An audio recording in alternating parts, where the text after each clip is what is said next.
Tell me the most high. If you got God like man, fall like one of the princes. Arise, O God, break the earth. God silent hill, all nations. Allahu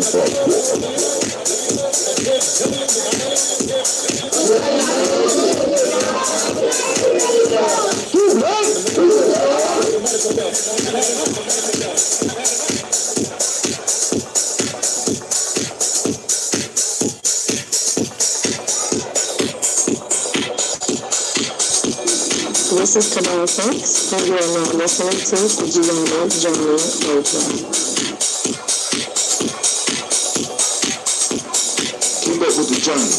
Check out what we have done in the past. Go to journeyarchives.com.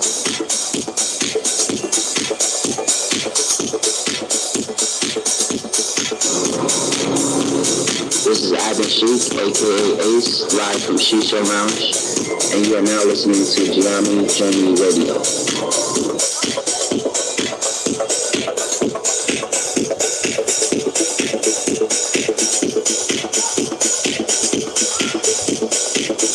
Be sure to follow Gye-Nyame Journey on Facebook, Google Plus, and Twitter. Check us out. Join the journey.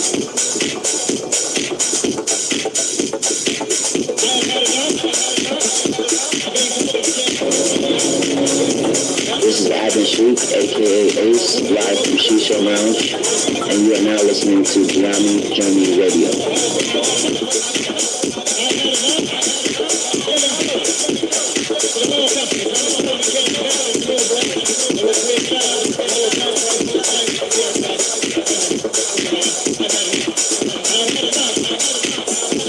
You are now listening to Gye-Nyame Radio with Monica. Enjoy. This is Marina, this is Gye-Nyame Radio.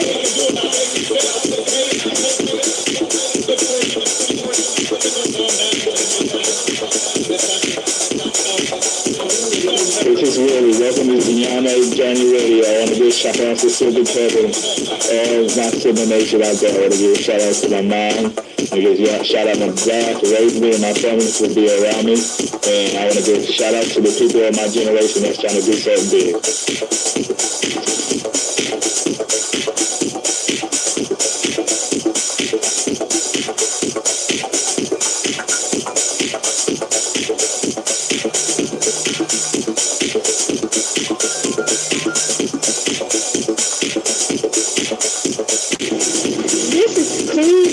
You're listening to Gye-Nyame Radio.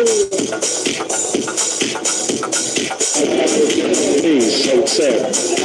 It's Man Sir Hotel, aka Mr. Beauty. Mr. Beauty doesn't sound good. I think it sounds great. Right now, you're listening to Gye-Nyame Journey Radio. If you're not adding anything to the culture that you claim, you don't deserve to carry his name. This is Brother Hatem coming at you live, and you are now listening to the Gye-Nyame Journey Radio. Shout out to the Gye-Nyame tribe, Gye-Nyame family. Stand up, please.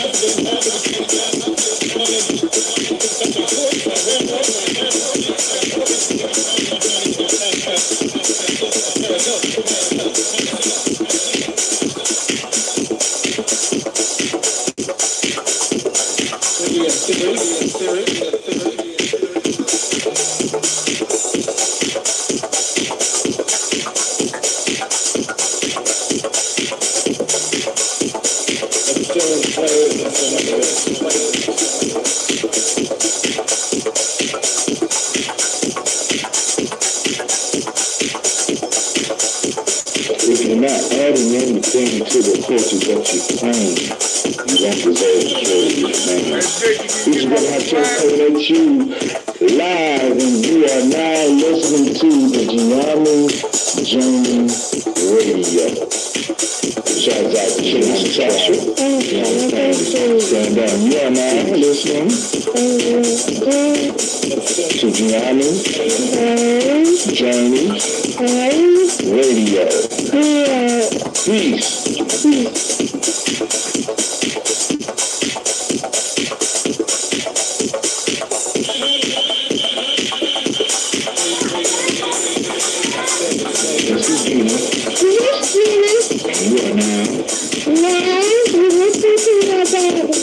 Gye-Nyame Radio. Peace.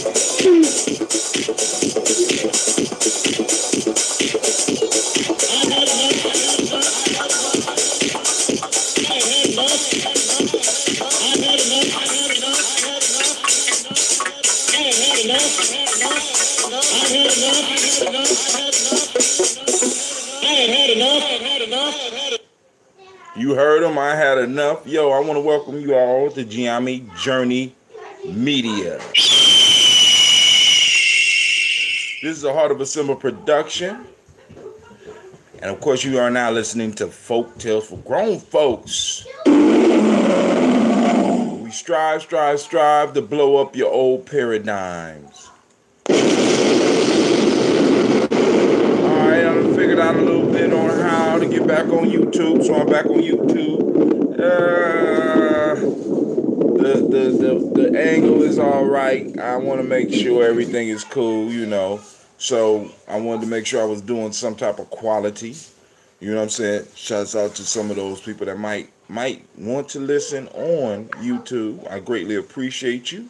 And I thank you for taking the time, whether you stopping now or you stopping in the future. You know, we got plenty of things going on in the news. But before we get to that, let me read one of my pieces. It's called Poetry is My Religion. It's a book I wrote. Maybe I ought to read the title piece, Poetry is My Religion. Hold on, let's see. Here we go. Poetry is my religion. You heard me. Poetry is my religion. Since the beginning of time, we have sought something to give us protection, and poetry has always been there. She has gently guided us into communion with that thing greater than ourselves. Yea, though I walk through the valley of the shadow of death, I will fear no evil, for poetry walks beside me and inside me. She shields me from the cold of the world, and through her I see what is truly divine. And isn't that what religion does for our minds? Poetry is the vehicle that takes me to a place beyond time and space. It warps me into a sacred place. Poetry is my religion. And I don't expect you to agree, but it was this art, poetry, that saved me. It was poetry that sparked my original ambition, and it was the vehicle through which I received my redemption. And I'm not the only one. If you really read the Psalms, you will hear a poem being sung. And if you take time to read the Quran, you will hear a poem being passed from angel to man. If you truly heard the Buddha and read his script, you would hear a poem falling from his lips. And if we go back and follow the timeline, we see poetry at the forefront of the African mind. From the songs of Ra to the oracles of Ifa, poetry has been used. You see, only through poetry can you understand the power of the divine birth, and I harness that power for all that is worth. The paper is the divine feminine, and the divine masculine is the pen in my hand, and the motion of me writing give birth to the divine Son of Man, singing the message of the soul that writes, having power of destruction or creating things that are right. So, poetry is my religion. Yo, family, my name is Brother Hatem. I want to welcome you once again to Gye-Nyame Journey Media. And yo, we about to get this started because I see right now the lines are kind of empty. You know what I'm saying? And that's cool. And that's cool. I hope I did not lose. I think I shut down Facebook. Oh my God. Oh my God. I think I shut down Facebook. I have to start it all over. Can I play video? Okay. Oh my God. Oh man. All right. I gotta go on and redo it. Let's go back. All right, let's go there. Man, I did not mean to do that. I apologize. All right. Those on YouTube and those on let's go and restart it.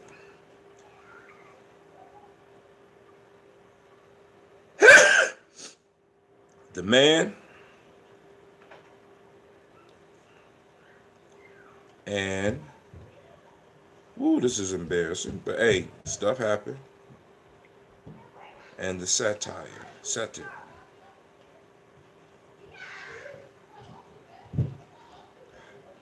All right, there we go. Let's go and get it started. Apologize for that. I was trying to turn on the light. Ended up shutting down my show. Foolishness. I know. Foolishness. I know. So I'm back, family. I'm back. All right. So let's get it. Let's get it. Here we go. Make sure you got your water. Keep yourself hydrated. You know what I'm saying? So now we have a lot of stuff in the news. So let me start for a couple minutes. Maybe some more people will pop up. But here we go. In the news today. Well, no, I ain't even in today. Let's talk about, we ain't got to talk about it. I just want to bring it up. T-Mobile and Sprint are talking about combining. There was a $26 billion exchange of stock, or supposedly going to be an exchange of stock between T-Mobile and Sprint, which means that we will now only have 3 companies. Now, the threat of that, or the piece with that is that now we're singling down into, is not a monopoly, but what we're going to have is going to be a less competition, and with less competition is a possibility that the price will go up. But according to what some of the other estimates are saying, they're saying that may speed up some of the possibilities of some of the things that we may be able to do on our devices, right? Which means that the cable companies may be in trouble if this merger go through, because a lot of us don't even use the cable. All we want is Wi-Fi, right? So if our phone companies or our cellular phone companies are able to provide us with enough Wi-Fi so that we can watch the stuff that we want on our TVs, and we get these interactive devices, then hey, a lot of these a lot of these cable companies are in trouble, right? Unless they start learning how to play. Now, also in the news, we got our brother Kanye talking shit about slavery was a choice.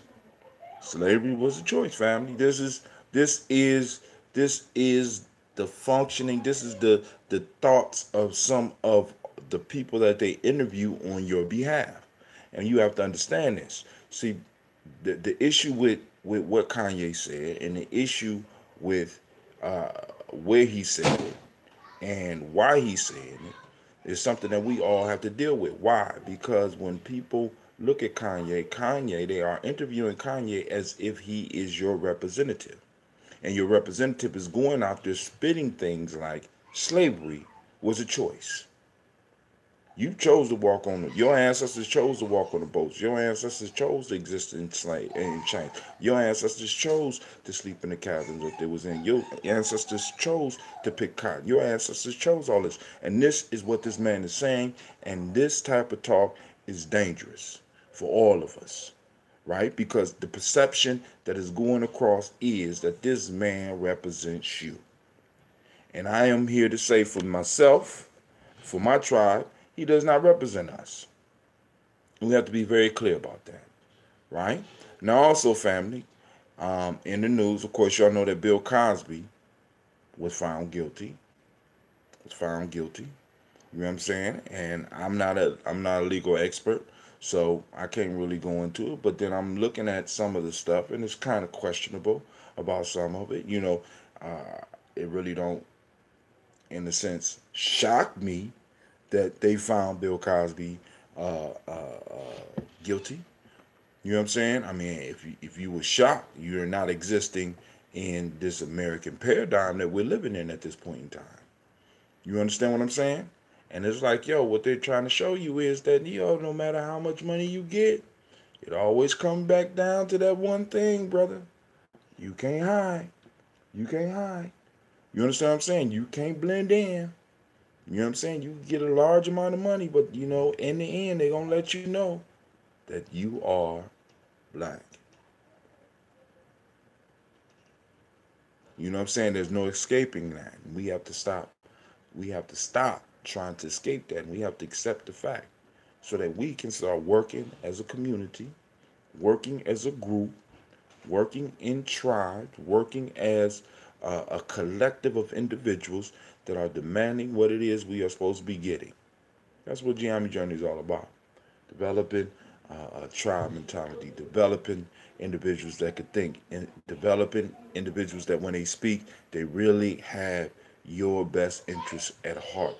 Developing the next group of politicians, developing the next group of police officers and police chiefs, developing the next safety directors of cities, developing the next statewide and national political individuals, developing the next scientists, right? Developing the farmers. You know what I'm saying? You know, developing individuals that are able to deal with conflict in a way to where they are able to protect all 5 parts of our being. Because we have many people out here not really working to protect the 5 parts of our being. You know what I'm saying? Some people think that just making sure that the body is taken care of, that's enough. But we got we got 4 other parts that we have to be able to maintain and to protect as a group. All right? All right. So, I won't hold up. The call lines are open. Call lines are open. Let me post that up. I'm scared to push a button now because all of a sudden stuff start disappearing on the brother, and I don't want to shut y'all down again. So I'm gonna post up the timeline once again. Go ahead, Gina. Say that again. What is it? What is it? 614-556-4535. Train them up, family. Train them up. Train them up. All right, let me go and put that up there. Call in lines. I'm going to post it up. Call in at 614-556-4535. You need this, Daddy. I didn't think it. That was I'm just like, yo, man. Sometimes, it's almost like sometimes people just want to work against you or just make you look. You don't need it. Ain't nothing I could do with it now, Gina. There's nothing I could do with it now. You understand? It's, oh my God. So, it's real life here, Gye-Nyame. You need to be in bed, baby. It's real life at Gye-Nyame, family. So, all right, now, we're going to get into this folk tale. Oh, before we get into the folk tale, I want to remind you, family, we are still raising the funds for the Malcolm X Festival, and we're going to have a marvelous time, right? I want to make sure that everybody have access to that, so I'm going to have to look up the link. Excuse me while I look at, oh, do I know the link? I wonder. Let me look up the link and post it. Let me post the number while I'm looking up that link. Let me post up.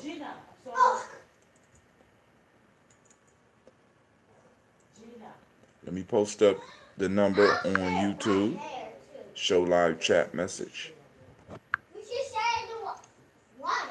Oh, so they won't let me post up a message. All right, that's cool. All right, so for those that are on YouTube, 614-556-4535. For those of you that are on Spreaker, I'm posting it up now, 614-556-4535. Let's see if they got me signed in. I'm already signed in. Let's see if they will let me go to the products. I'm going to post up the link so that you can donate. We have been doing y'all have been doing a marvelous job in helping us raise funds. Now, would you believe that I just turned off my damn computer? Lord have mercy. All right. So, I almost had it too. And I ain't pushed the button that hard. It is a rough night for us here on Gye-Nyame Journey, y'all. But hey. Oh, goddamn. But hey, we're going to keep it going. So, the name of the story tonight, for those that are just joining us, is the yeah, cool. All right, let's go. It just cooled off for a second. Let's see what's going on. 7-6. Oops.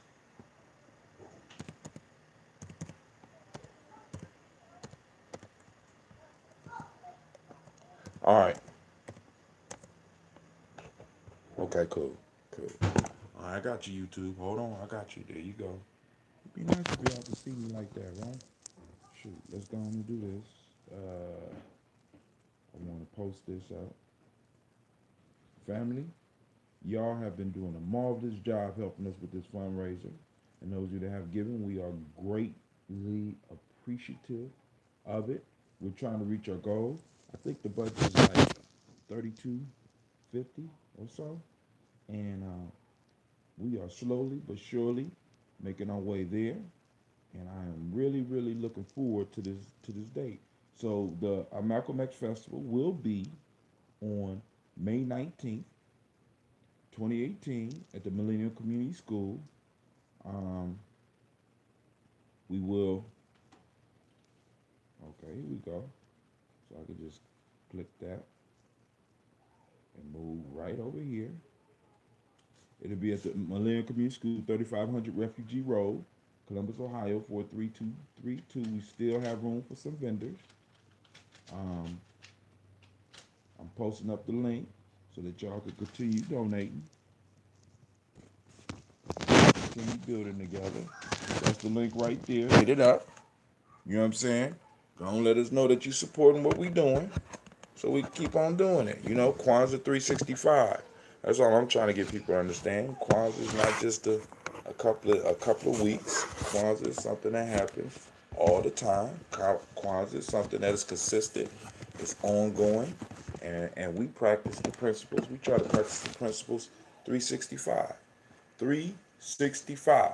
All right, so now the name of the story today is The Satyr, the Man in the Satyr, or Satyr, or however you want to say it. But for those that don't know what that is, in ancient Greece, they had, mythology.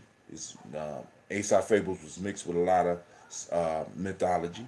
And a satyr was a half goat and half man, right? So this is about a relationship between a satyr and a man.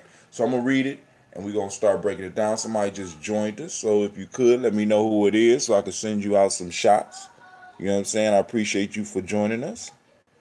All right, lines are open, 614-556-4535. The Man and the Satyr. A man and a satyr once drank together in token of a bond of alliance being formed between them. One very cold wintry day, as they talked, the man put his fingers to his mouth and blew on them. When the satyr asked the reason for this, he told him that he did it to warm his hands because they were so cold. Later on in the day, they sat down to eat, and the food prepared was quite scalding. The man raised one of the dishes a little towards his mouth and blew in it. When the satyr again inquired the reason, he said that he did it to cool the meat, which was too hot. I can no longer consider you as a friend, said the satyr. A fellow with the same breath blows hot and cold. All right, let me read it one more time. You ready? This is a simple one, and it's kind of silly and funny at the same time. You know what I'm saying? But there's a lesson in there for us if we take the time to kind of break it down. So here we go once again. Let's go. Make sure you see that shirt. A man and a satyr once drank together in the token of bond of alliance being formed between them. One very cold wintry day, as they walked and talked, the man put his fingers to his mouth and blew on them. When the satyr asked the reason for this, he told him that he did it to warm his hands because they were so cold. Later on in the day, they sat down to eat, and the food prepared was quite scalding. The man raised one of the dishes a little towards his mouth and blew in it. When the satyr again inquired the reason, he said that he did it to cool the meat, which was too hot. The satyr looked at him and said, I can no longer consider you as a friend, said the satyr. A fellow who with the same breath blows hot and cold. Now, let's think about it. So we have a satyr.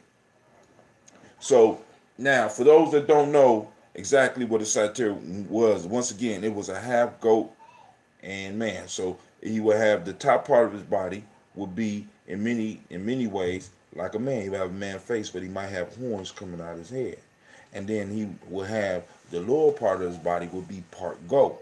So he would have little hooves and have the little feet, you know. And I'm knowing it's like, yo, what are these two people doing? What are they chilling together for? The story is a story. So now bear with the story. So now you got this being that is a little bit more connected to nature than the natural man, right? You had a man who is not as connected to nature, and you had a satyr that is connected to nature. And the satyr looks and studies this man because they drinking together and they're forming bonds of friendship. And he sees that when a man is cold, you know how we do, we blow on our fingers because the satyr has goat fur. He don't get cold like the man, so he don't understand what's going on. So he asks him, "What are you doing?" "I'm blowing my breath on my fingers because they're cold." You know what I'm saying? So later on in the same day, as they sit down to eat together, the food is extremely hot, and the man wants to eat quickly, so he lifts up the bowl, blows it off, and the satyr look at him and say, "What are you doing?" He says, "I'm blowing on my food to cool it off." And the satyr looked at him and said, "If you, a person that has a breath that blows warm and blows cold, something's not right. We can't be cool." Now, very simple, very straight to the point.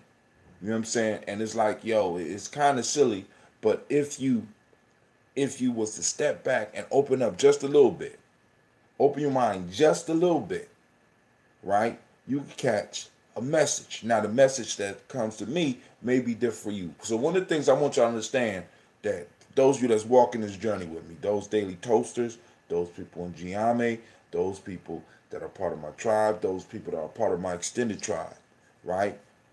The message that I find does not have to agree with your message. Our messages do not have to agree. I'm not doing this show so that I get people to think like me. I'm doing this show so that I can make sure that I get people to think. I want you to be able to look at some of our ancient symbols. I want you to be able to look at some of our proverbs. I want you to be able to look at some of our folk tales, and I want you to be able to at least wrap your minds around them and start learning to do what I call wisdom mining, right? Digging through the dirt to get down to the jewels. Now, this tale, because it's kind of funny, it's, you know what I'm saying, it's kind of short, it's very short, you know what I'm saying, you have to dig through a lot of the dirt to get out of it. First off, a lot of y'all got to get through your mind that in the story realm, in the mythic realm, a satyr exists in the story realm. It's not a real thing, and a lot of y'all might not be able to wrap your mind around it, but this forces you to have to use your imagination so that you can kind of see this thing, right? And part of our growth and part of the things that we have to start learning how to do is to start using our imagination. Why? Because the imagination allows us to put ourselves in different situations. The imagination allows us to create scenarios within our mind that we can use to grow. It allows us to use this thing called empathy.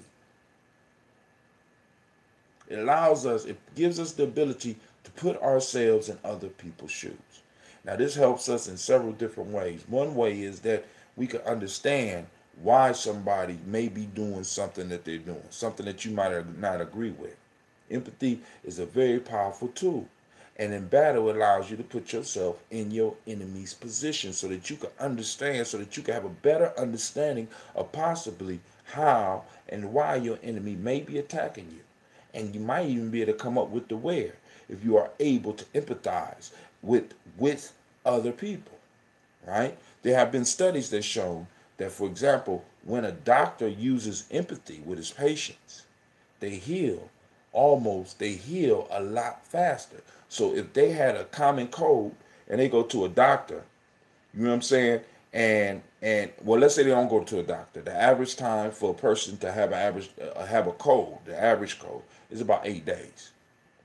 Then your body's immune system kick in and it starts to fight off the cold. It takes about 8 days for a normal, healthy person to get over a cold, right? But if you look at the studies, what the study says is that when an individual walks into a doctor that is not empathetic with them, that walks into a doctor that don't even make eye contact and just listen to your symptoms and just write your prescription and send you off, right? You go away, you would have been better off not going to the doctor because the healing process takes a little bit longer. But a doctor that's able to put himself in your shoes, a doctor that's able to imagine your pain, a doctor that's able to imagine how you feel. You know what I'm saying? Put himself in your position, and he's able to talk with you, and he's able to look you in your eyes like I'm doing right here. Able to look you in your eyes. When this doctor is able to empathize with you, the studies say that you heal almost a day, up to a day and a half faster. Right? It's connected to a placebo effect. You know what I'm saying? It gets into the rituals and stuff like that that an individual performs with you to help you move to another level. But that's getting into the imagination. So now let's wrap our mind around the satyr. Right? This individual lives in nature. This individual don't necessarily have to live in a house. It has goat fur. It's able to live in nature. And is experiencing something with this human being that is not natural. The satyr don't have to blow on his hands to stay warm. It has fur.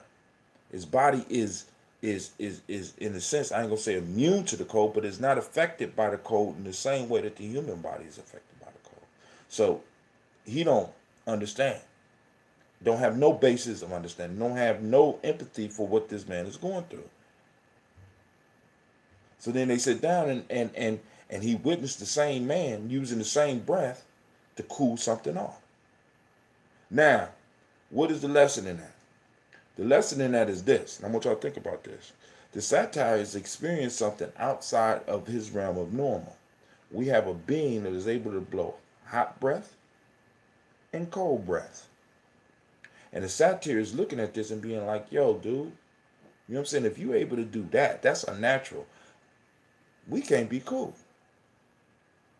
Now, the satyr did something that a lot of us do not do. The satyr had borders, because y'all constantly hear me talking about borders. In the Daily Toast, I often bring up this satyr had borders, and in a sense, this man crossed the border, the strange border. He like, yo, dog, hey, I can't fuck with you at this point in time. You too different. He got a border. He established a border. Right? And when he started noticing that this man was doing something that he perceived as unnatural, he broke off the relationship. He broke off the relationship. Now, the lesson in this is that when something is not working right, when something is not natural, sometimes you may have to separate yourself from it. Now, but it also can say that sometimes we might need to try, when we're dealing with different people, right? We may have to practice some empathy. We may be able to have to use our imagination so we can understand. See, because the satyr didn't go in and start asking detailed questions to this man about why he was able to do what he was doing. He didn't look at the difference in the cold and the warmth inside of a house with hot food. He didn't ask all that. He didn't go into detail. So of course he was kind of lost. Right? Now, how can we use this folktale for us? Right? One of the things that I have to say that I liked about the folktale is once again, it allows me to discuss the borders. Earlier in the episode, I talked about establishing borders. Right? As human beings, we have 5 parts of our being. And many of us have not erected borders on our 5 parts of being. We erect physical borders, but then most of us stop right there. You know what I'm saying? You got to remember that you got 5 parts of your being: intuition, mental, emotional, spiritual, and physical. And all of those have borders around them. And when somebody violates the borders, Either you need to get them, you got to push them back outside of your borders, right? When the satyr felt that this dude has crossed the border of strange, doing something unnatural, doing something that he does not witness in nature, he immediately wants to separate himself from this being. Something not right about you. Like kind of like speaking with a double tongue. You know what I'm saying? It's like, yo, what the hell are you doing? I don't understand. I need to get distance. You know, maybe we need to reconsider this relationship or this partnership that we're going into. Because if you could blow hot breath and cold breath out, you know what I'm saying? You are not confined to the laws of nature. You dig? Which in a sense is problematic, right? Because you operating outside the realm of my understanding, which means I need to step back and possibly observe you a little bit more. Many of us, we don't do that, right? We don't do that. We allow our borders to be crossed. Now, because check this out. This is the importance of borders, right? Just imagine the whole nation state piece, right? The whole aspect of a nation having a border is because nations need to be able to control the land.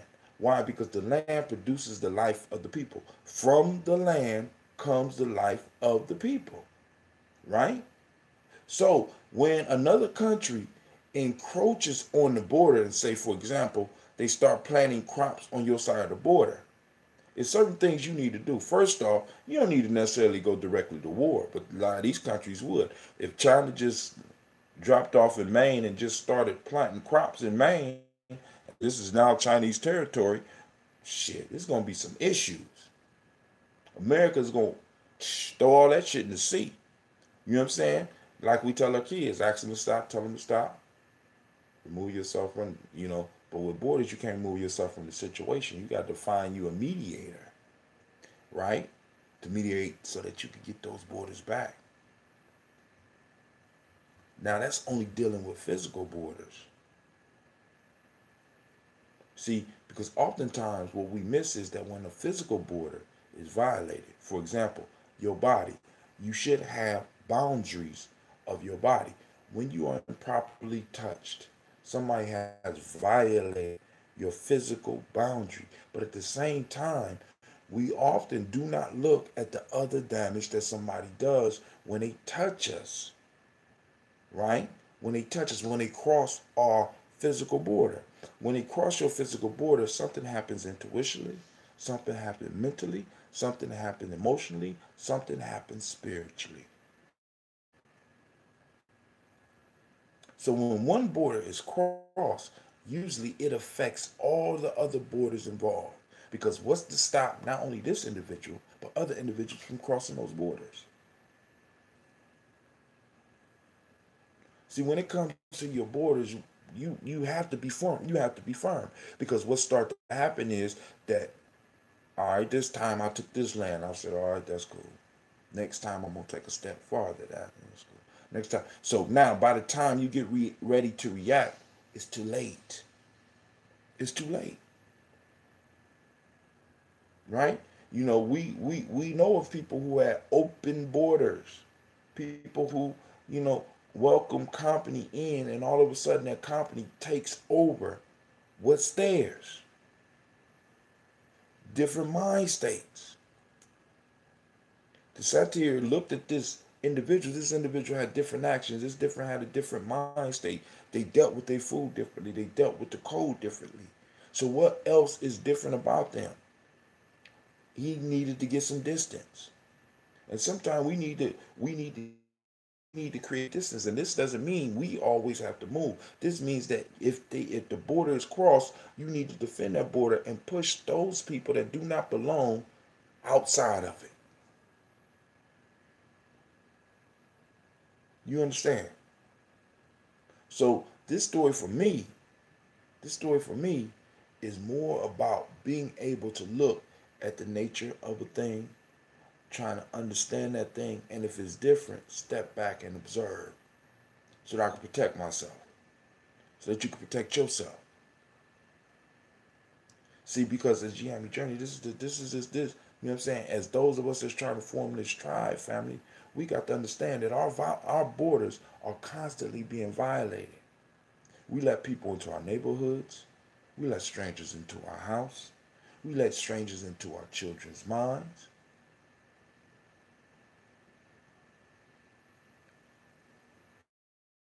Our borders are being violated by people with different natures, people with double breath, people with two tongues. They say one thing and do something else. And we already know what it is. So, family, what are we going to do? Are we going to be like the Satyr and be like, yo, we need to kind of break off these relationships until we could come to some type of understanding? I need to study you a little bit more. You know what I'm saying? Because part of this tale is also saying be wary. Not be fearful, not be scared of new things, but be wary of the new. Be wary of the different. Because we have already been bamboozled, we have already been robbed, we have already been hoodwinked. You know what I'm saying? We got all this new stuff coming at us now. All this new stuff coming at us now. And we're not protecting the borders. Now, one of the issues of a tribe and a nation, what that allows an individual to do, right? Because it is the nation, it is the tribe's job to protect, to help to protect the borders of the individual. For example, if somebody touched you, right? And you belong to a certain tribe, what that tells that individual is that if they could touch you and there are no consequences for them touching you, what that tells them is that if they could violate you, they could violate damn near anybody in your tribe. What have we been demonstrating? I mean, worldwide, what have we been demonstrating? Hands up, don't shoot.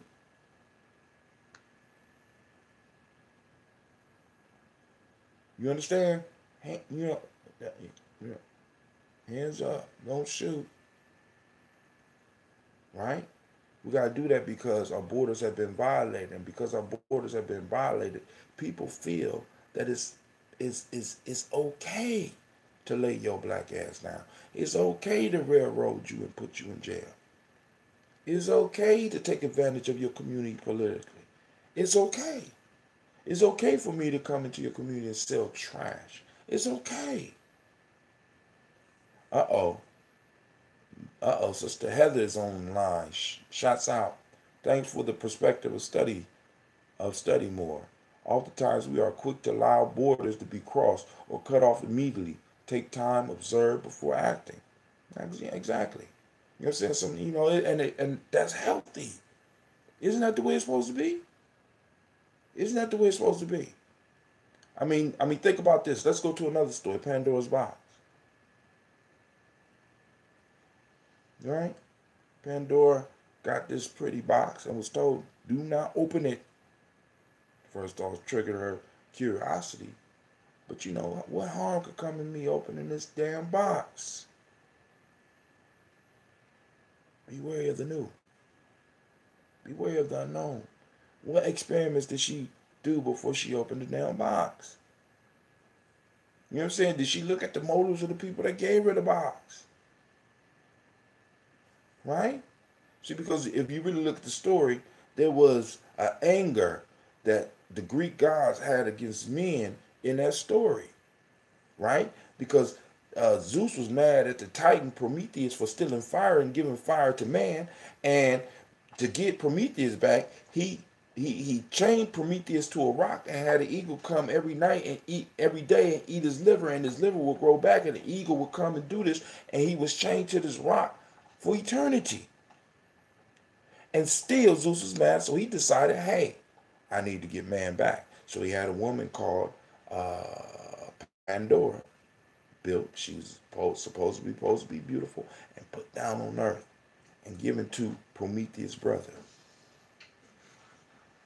Told her, do not open his box. Nobody Prometheus' brother didn't look at the reason that all of a sudden this beautiful woman popped up out of nowhere. He didn't look at the motives. He didn't understand. Boom, boom, boom. Didn't ask questions. He just fell in love. Opened up his door. Let this woman into his house. Gave this woman full access to his world and to the world of man. Now, and I know a lot of y'all like, oh man, them is just stories, Brother Hatim. But even in those stories, when you sit down and you think about them and you start extracting, there's subtle truths, there's subtle lessons that you could pull from every last one of these stories that we read. It's called wisdom mind. It's called taking time to sit down and piece these things together and pull and tease out and experiment and speak about it and talk about it. That's what these stories was designed for.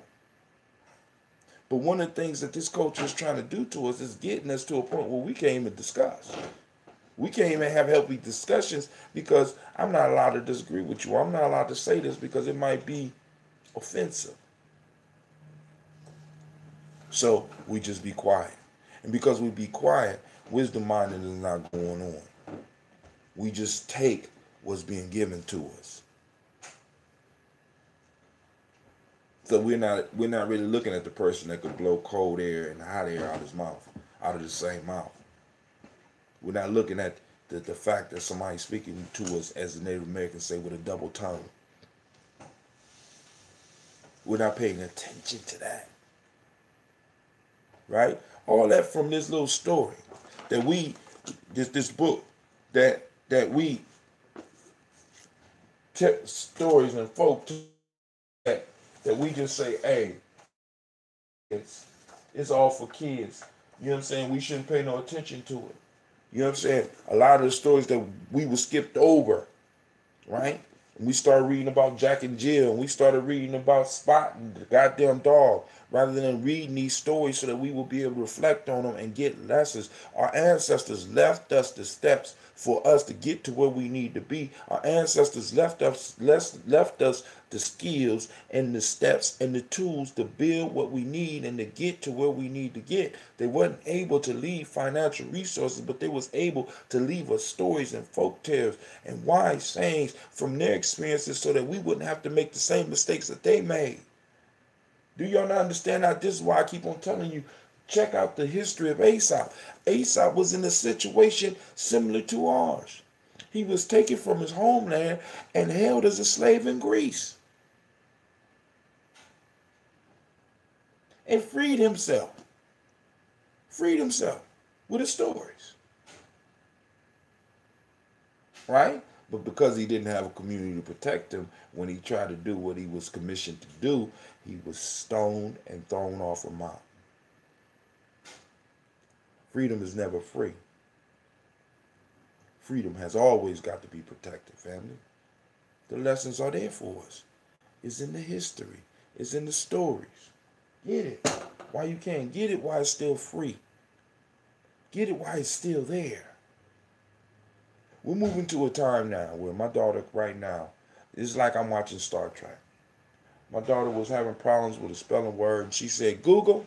Okay, Google. Spell rigor mortis. Okay. And it starts spelling. Right? And we're moving, and our advancement is moving, and we're starting to think that we are growing some of the wisdom of our ancestors, some of the ways of our ancestors, when in fact, that is not the fact. In many ways, we are behind where, as far as human development, where a lot of our ancestors were already. Technologically, we left them in the dust. As far as human development, no. We still got a lot to give, family. A whole lot to give. And they left us the roadmap. This is why when I'm dealing with people with Gye-Nyame Journey, I'm talking about, yo, family, you got to do some of these folk tales. You got to do some of these proverbs. Let me see what's on your mind. Because if I could get what's on your mind, if I get how your mind works, I can see the other aspects of your being. You lazy in mind, more than likely you lazy in body. You're lazy with your emotional control. I mean, you kind of gauge these things because our ancestors sought this thing called Mayat. Mayat, one of the principles is balance. So I'm balancing out the physical, I'm balancing out the mental, I'm balancing out the emotions, I'm balancing out the spiritual and the intuition. I'm balancing it out.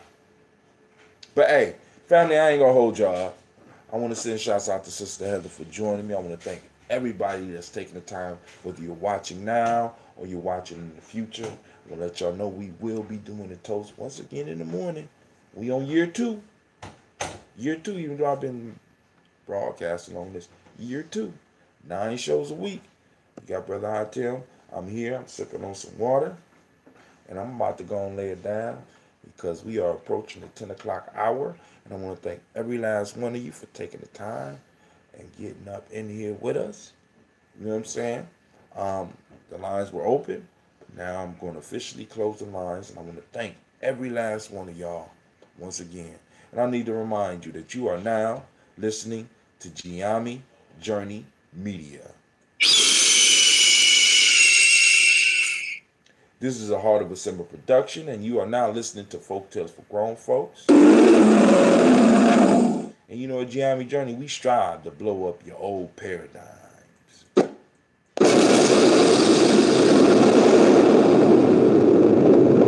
Make sure you like and share, all right? Let's keep the discussion going. Let's keep it growing. Let's keep it flowing. I will see y'all at the Malcolm X Festival on May 19th, 2018, right? And I am out. Peace, family. I'm going to turn off this Uber conference. I'll be forgetting to turn that off.